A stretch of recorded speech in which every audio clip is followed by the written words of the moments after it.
It's not rare to find creepy things in video games, especially when it comes to horror games. Many people tend to go with the same choices since it's usually widely agreed upon, and while I agree with a lot of them, I find that a lot of creepy things are overlooked, for one reason or another.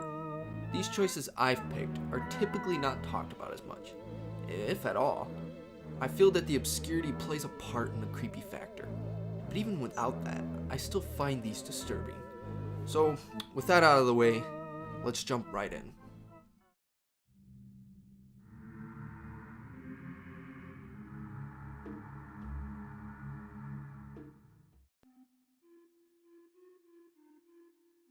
Donkey Kong 64 is a game I have a lot of fond memories with. Believe it or not, I prefer this over Banjo-Kazooie. Many things tend to stick out in my mind from this game, including the first choice on this list, the Angry Aztec walls. These walls can be found on the inside sections of the Angry Aztec level. There's no explanation to them. They're just there, staring you down as you try to make your way to this level. I'd love to have some sort of lore released on this place, but at the same time, I feel that the obscurity of it all makes it far more interesting. Either way, I find these walls very creepy.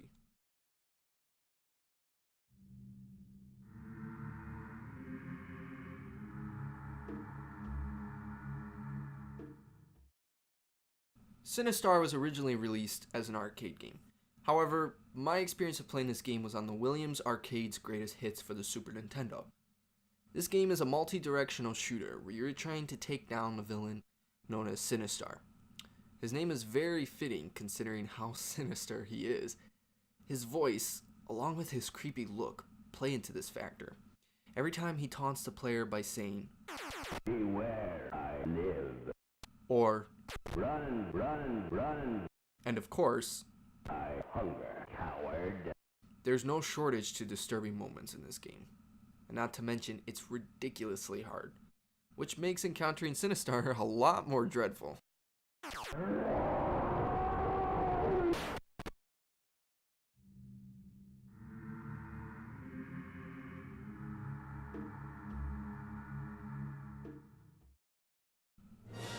Star Wars. Most of us know Star Wars.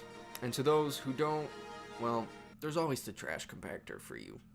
Joking aside, not only am I a fan of the movies, but I'm a fan of the video games as well. There are so many great Star Wars games out there, including Shadows of the Empire. This game was one of my favorites growing up. What's not to love? Playing as a Han Solo-like character in an action-adventure game just seemed like a great idea, and it was. This story involves a criminal organization known as the Black Sun.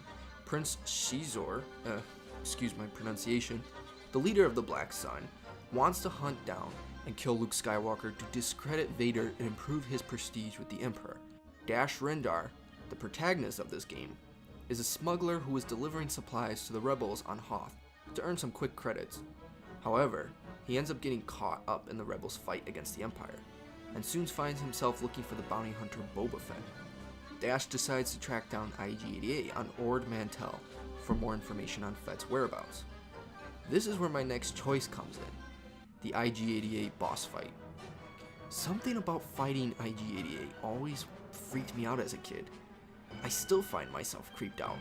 During this boss fight, the sounds that he makes, the speed at which he moves, always makes me go into run mode, which doesn't help since he always follows you.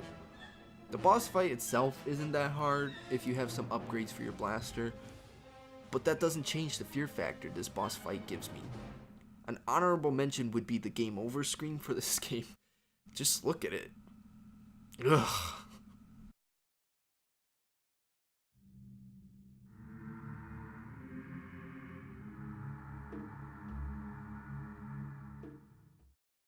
When it comes to Aladdin games, many people often think of the two golden platforms for the Super Nintendo and Sega Genesis. These games are considered some of the best platforms for their respective consoles. However, the game from which I'll be discussing about today is from Aladdin's first jump into 3D, Aladdin Nazira's Revenge. This game is a fun, well, in my opinion, action-adventure title starring, you guessed it, Aladdin.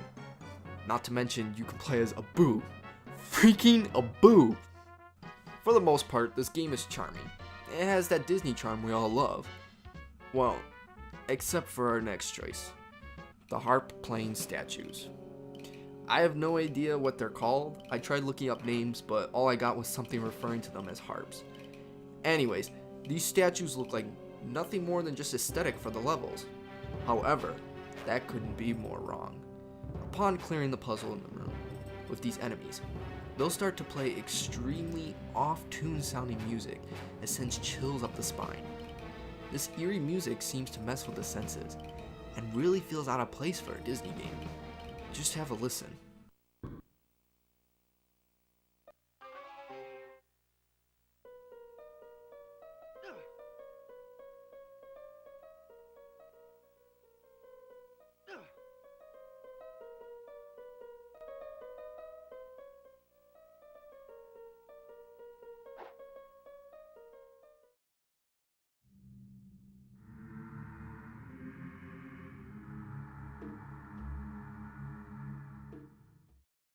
The Jurassic Park movies are some of my favorite films out there. There's no shortage to great Jurassic Park content, including the video games. This one in particular being The Lost World Jurassic Park, released for the PlayStation 1. This game lets you play as humans as well as dinosaurs. Before each level, which introduces the character you'll be playing as, there is a short video describing said character. The one I'll be talking about is the Velociraptor introduction. This short video shows a man panicking and running for his life. At first we don't know what he's being chased by, but soon you'll start to hear the Velociraptor's screams, as well as them appear on the radar. When the raptors catch up to the man, he screams in horror as it echoes into a shot of a raptor fossil. Describing this scene is not doing it any justice, so I'll just have you watch it for yourself.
My final pick on this list once again involves a Jurassic Park game.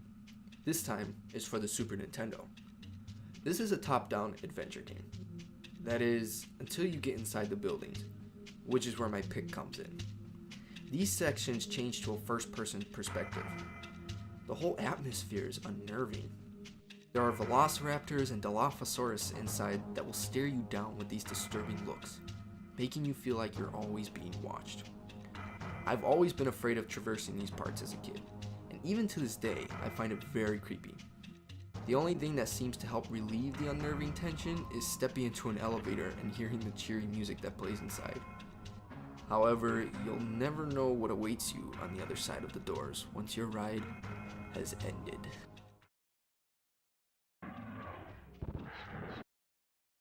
That's it for my list of the top 6 creepiest obscure things in video games. I'd love to hear what your guys' thoughts are on the video, and what you would have picked. And check out my channel if you're interested, and thanks for watching. I really appreciate it.